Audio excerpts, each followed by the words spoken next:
Jonathan with Iron Mind Hypnosis here. A lot of people know that having good friends and good conversation is of course enjoyable, the sort of thing that you can lose track of time doing. That said, a lot of people don't actually know how terribly beneficial uh, deep human connection can be for their health and for the health of the people they're connecting with.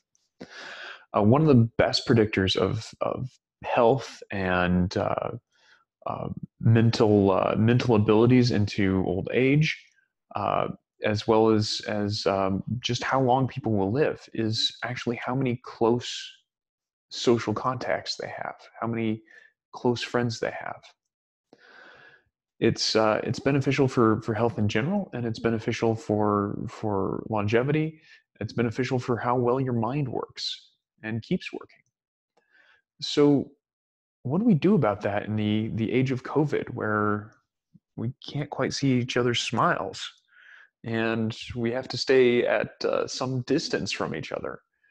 And they're encouraging us to not leave the house if we can avoid it. Well, how do we overcome all these hurdles to step up our interaction? Now, a lot of us already lived a fairly disconnected life, a life where, even though connected by social media and messaging and all these devices and things,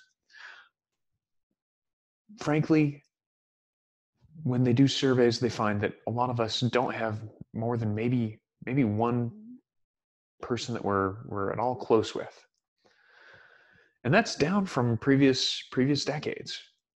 So that's an alarming thing. So much the worse when maybe we can't reach out now, or can we? You see, we do have these tools, and while the typical way of using these tools is often to promote distant connections, they can be used to build greater depth, higher bandwidth connections than the way they're typically used. A lot of times, social media, we find that memes and selfies going back and forth are the norm. But that's not the only thing they can do. And sure, broadcasting to all your friends is a wonderful way to let them know what's going on in your life. And reviewing what's on your feed is a wonderful way to let yourself be exposed to the opinions and goings on of the people that you're connected with. And there's so much more. There is so much more. Even within most of these tools, there's some way to direct message or even send voice or video to the people you care about. And people can really appreciate when you take the time to maybe record something just for them, based on maybe something they've told you about that's going on in their life. Just a little note of encouragement. Some people find that really valuable. And it can be easy to look around at your feed and go, oh man, everybody's kind of going through stuff. But you can encourage them. And you can encourage them, publicly by responding, or you can encourage them one-on-one. And you don't have to be present to do that. Now, there's of course direct message and texting and things like that. But you can also call people. Now, we live in a culture where a lot of times calling is not the first go-to. But this is the time to step up. This is the time to increase what we're doing to be sociable, so that we can get the same results we used to get.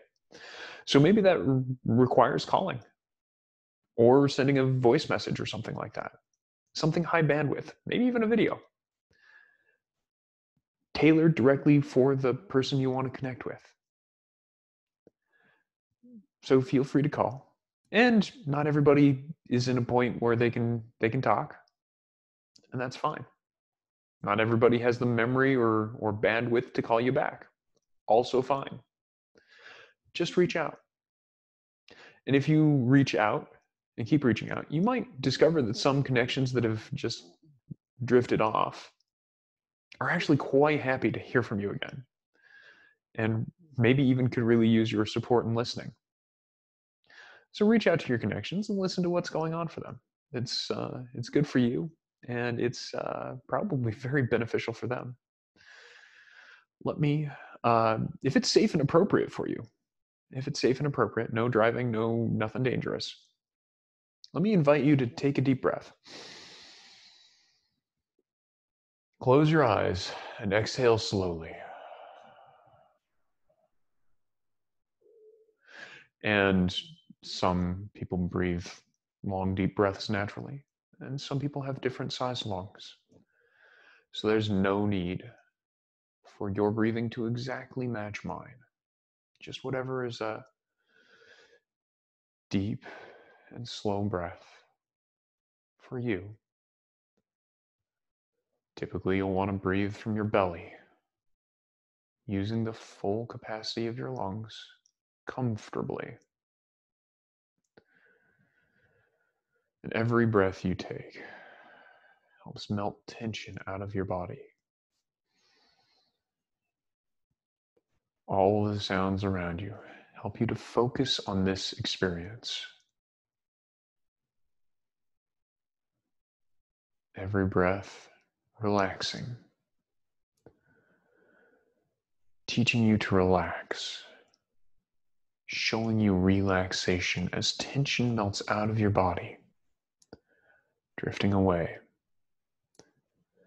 finding a way to be as comfortable as possible on the surface supporting you, in whatever position is right for you to be comfortable in as you relax and feel more restful, relaxed. Relaxing to the point where maybe you just notice that peace is also part of the mix. Tension melting away, or maybe it's all melted away already. Relaxation in all the places that are best to relax. And feel that relaxation. Relaxing and feeling comfortable. Feeling comfortable and relaxing. And the better you feel, the deeper you can go into this experience. And the deeper you go into this experience, the better you will feel. And you don't have to smile all the way to your lips, but it's perfectly acceptable to have a big smile and feel good, perhaps just at total peace, while feeling comfortable and relaxed in the way that's just right for you. You can drift and dream and float, or you can find yourself standing in a beautiful green field. Maybe there are flowers, maybe they're not even worth noticing. Just how green and vibrant, verdant this field is. And you can start to walk, and you might move slowly and carefully, appreciating every plant. Or you might run energetically, leaving a path behind you. Or you might even discover that in dream time, you can drift and you can float and you can fly. But every breath helps you to relax and feel comfortable.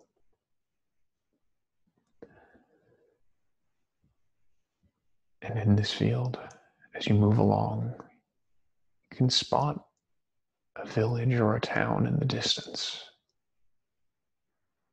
Be curious. What sort of people are there?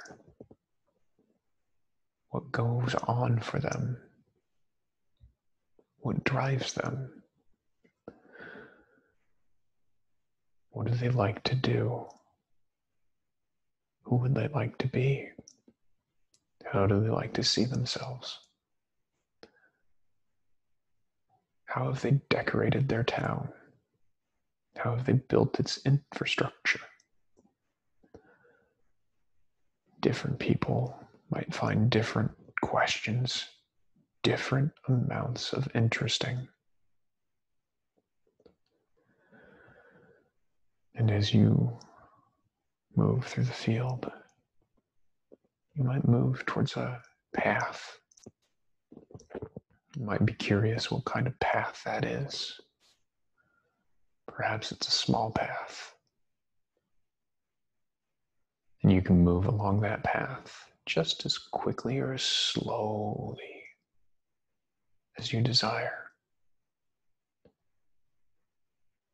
Moving in the general direction of how you think you might get to that town. There are other paths crossing this path.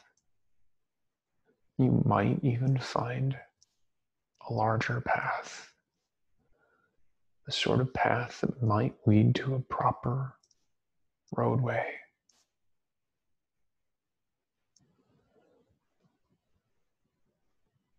And you can move along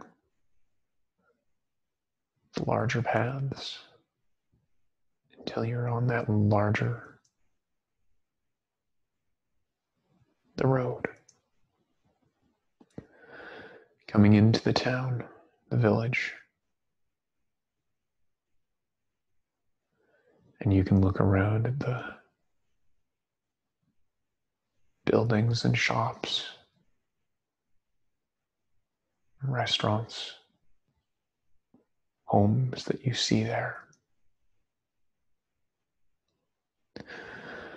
And you might be curious about the curio shop there.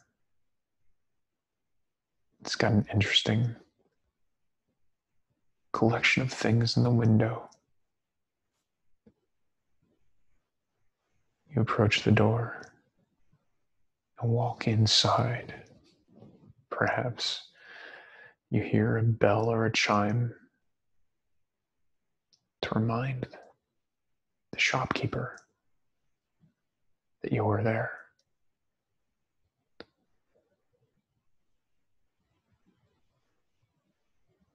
And the shopkeeper, always pleased to serve,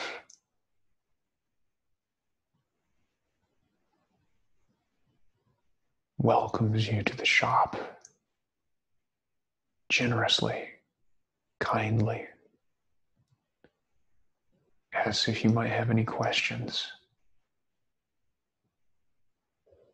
or if you'd just like to look around on your own, and reminds you that if you ever want to ask any question, he's always glad to talk about anything, especially in the store. And you can look around at all the interesting curiosities.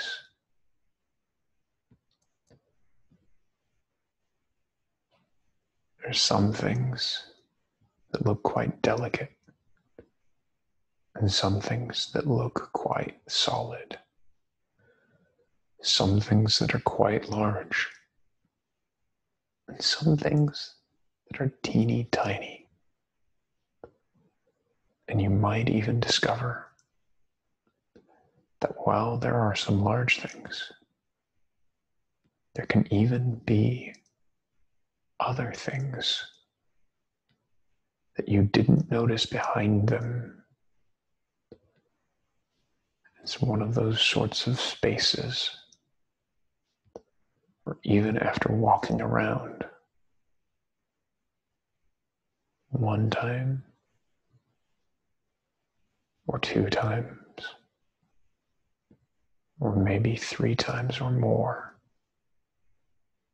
even at a slow pace, looking at what you think is everything, you notice new, interesting things that can put a smile on your face or leave you just curious and perplexed on every new passing through the store.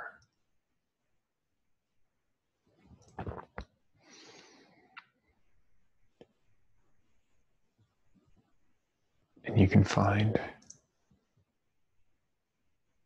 one thing that reminds you of happiness, another thing that reminds you of taking action, another thing that might be just right to remind you of what it feels like to truly care for a person in a conversation. Perhaps you'll even find something that reminds you of listening to a good story.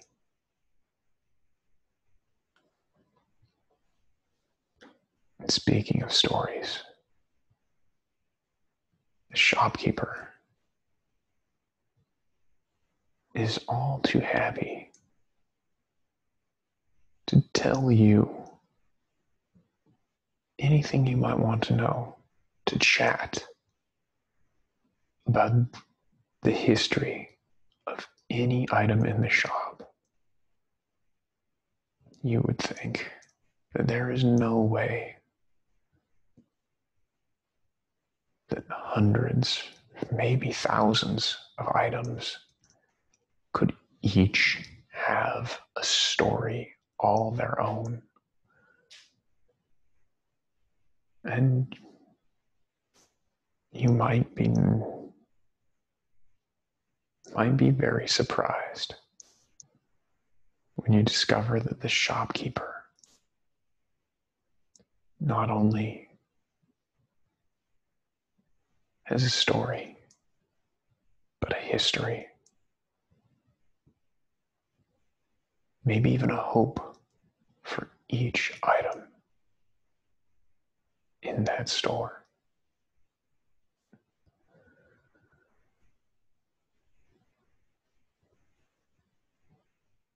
Where it came from, who owned it before, how it was created, the materials used, when it was created, what it was initially designed to do, and how it might brighten up somebody's life in the future.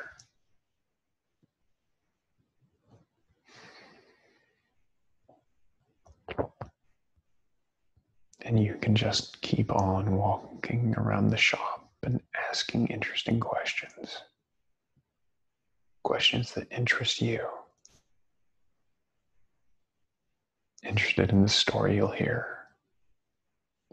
Or perhaps you can ask about the town. Ask how the shopkeeper decided to keep this shop. Perhaps you'll hear stories of an earlier life. Perhaps you'll hear stories of later dreams.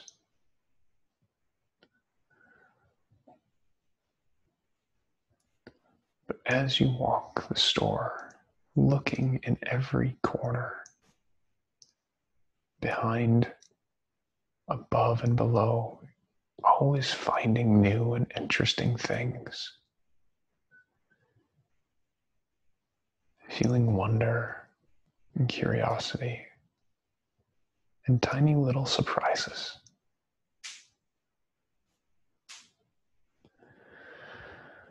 You might find in a moment that there's the perfect thing to encourage you to reach out to people in your life, the people who've been important to you, the people who still are important to you, the people who make for interesting conversation, the people you care about,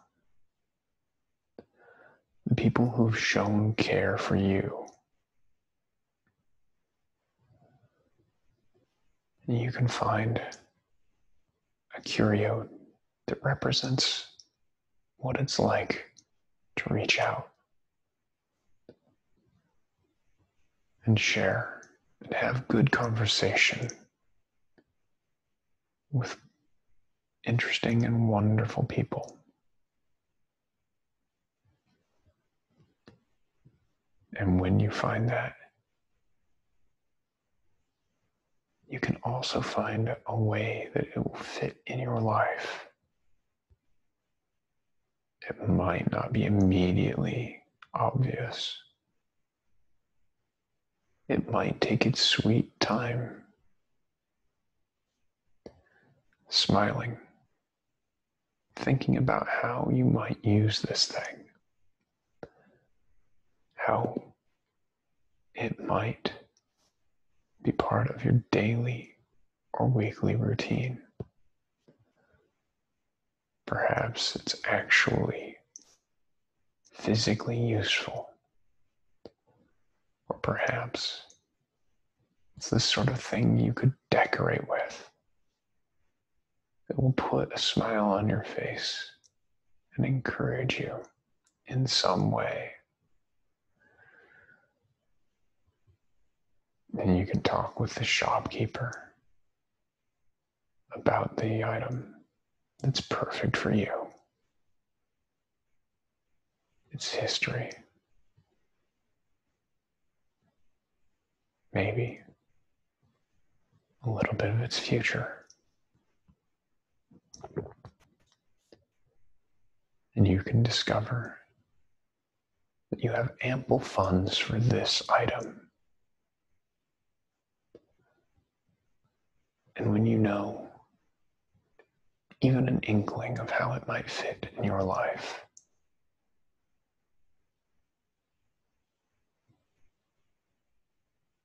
you can pay the shopkeeper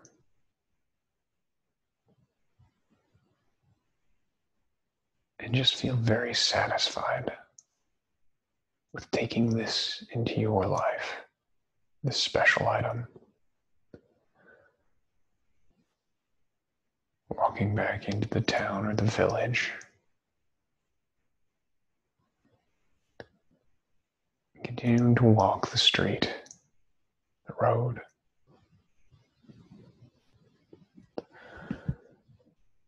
And you know that all the people you meet,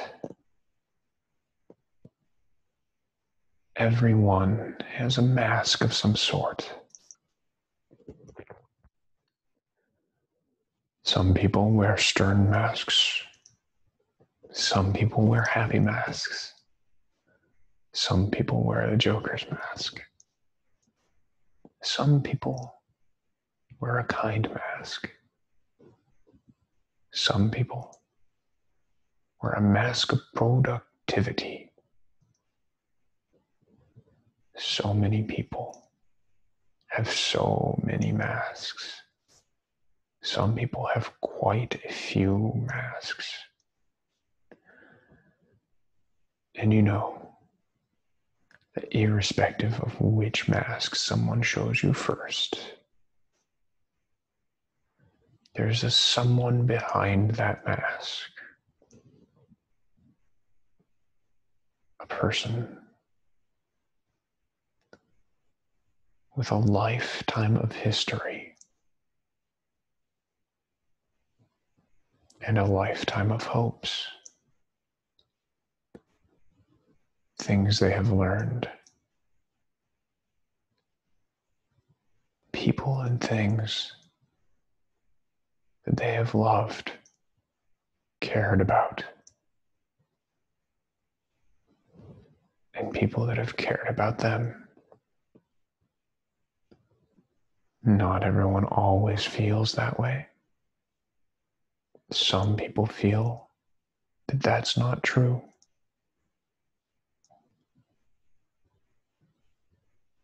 And it does not really matter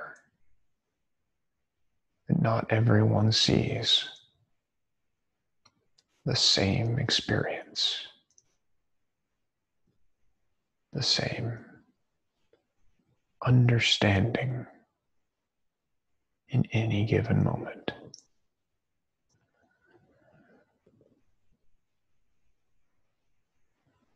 As you move through the town, you can smile broadly and greeting the people that you pass by. And each person that you pass by, you can greet. And it gives you a little extra smile to greet someone. And not everyone is in a mood to talk.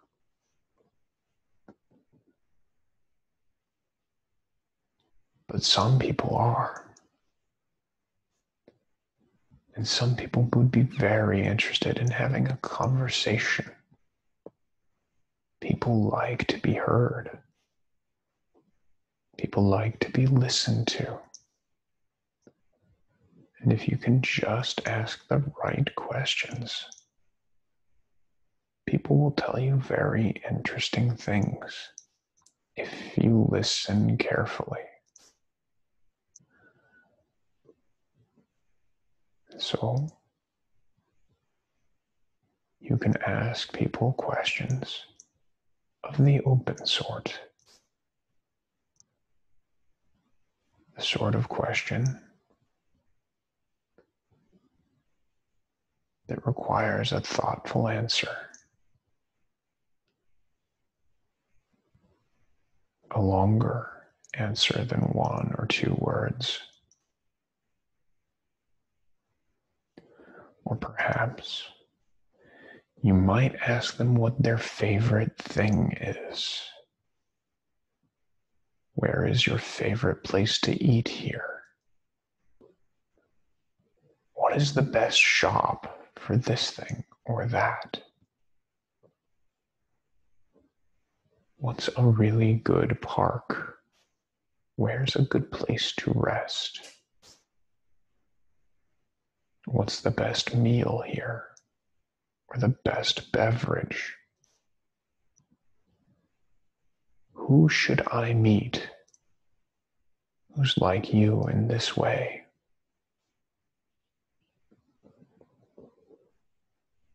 And you can ask one person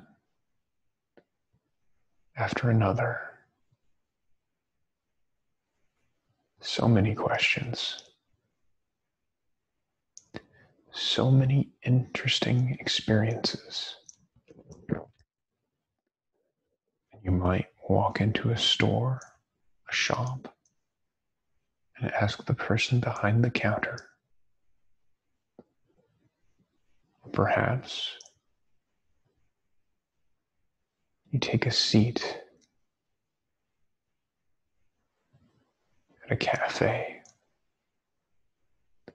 and speak with your wait person all about the town.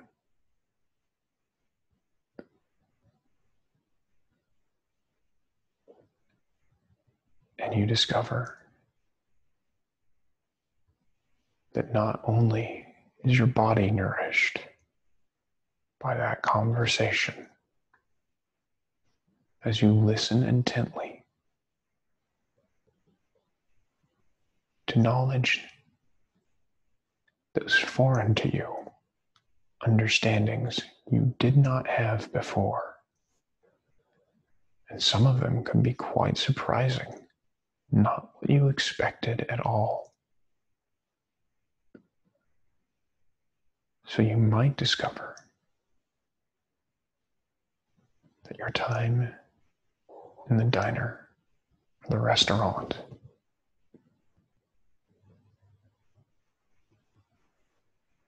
nourishes your soul or nourishes your mind as well as your body.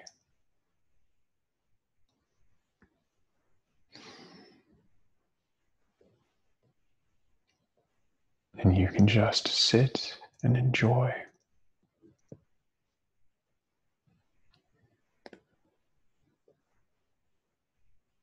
what is offered in this place to you.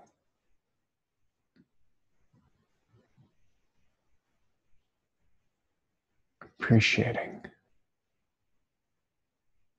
everything they do for you here, even if it wasn't what you first anticipated. Somehow, it has a certain symmetry, a certain artistic style, both in word and in food and in decoration.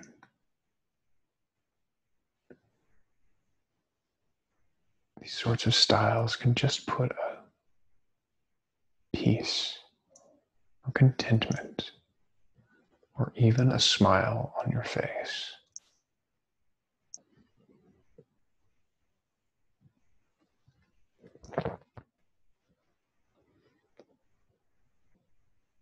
And when you're done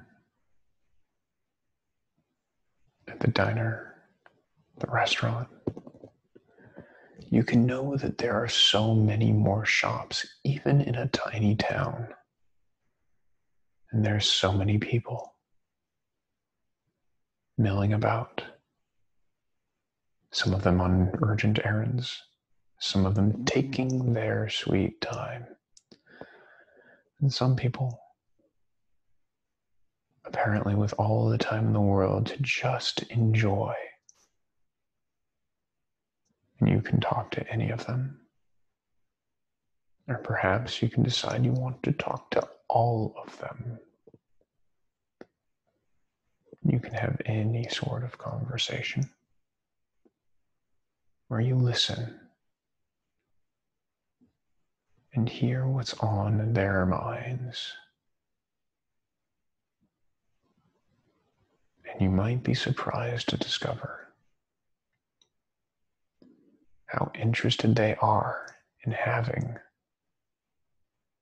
a conversation where they're properly listened to,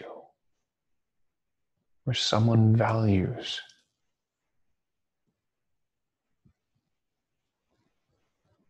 what they have to say.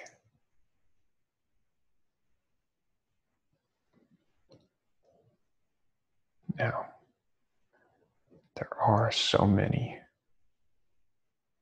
places to visit here, people to learn from.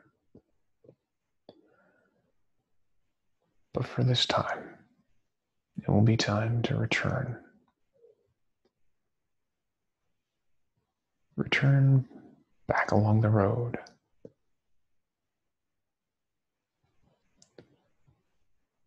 The trails, that beautiful field. Because in a moment, I'm going to invite you to wake back up fully wide awake into the world. I'm going to invite you to follow along as I count from 1 to 5. And when I reach 5, you'll be wide awake and alert, ready to carry on with the rest of your day, whatever you have next. 1, taking a deep breath, filling your lungs with energy-giving oxygen, and letting that oxygen move to your blood and to all the tissues and cells of your body. 2, perhaps dropping something over. 3, taking a big stretch, moving your fingers and toes, and feeling really good. As 4, you notice that your mind is clear and focused. Your eyes are clear like they've been washed with fresh spring water. Your sinus is clear, throat clear, voice clear, and lungs clear. Ready for whatever is going on next in your day. And 5, wide awake, fully alert, ready to go share your smile, share your sense of humor, or your patient consideration and listening with all the people that you meet, whoever you see next. I hope you have a wonderful day and take care. Be well.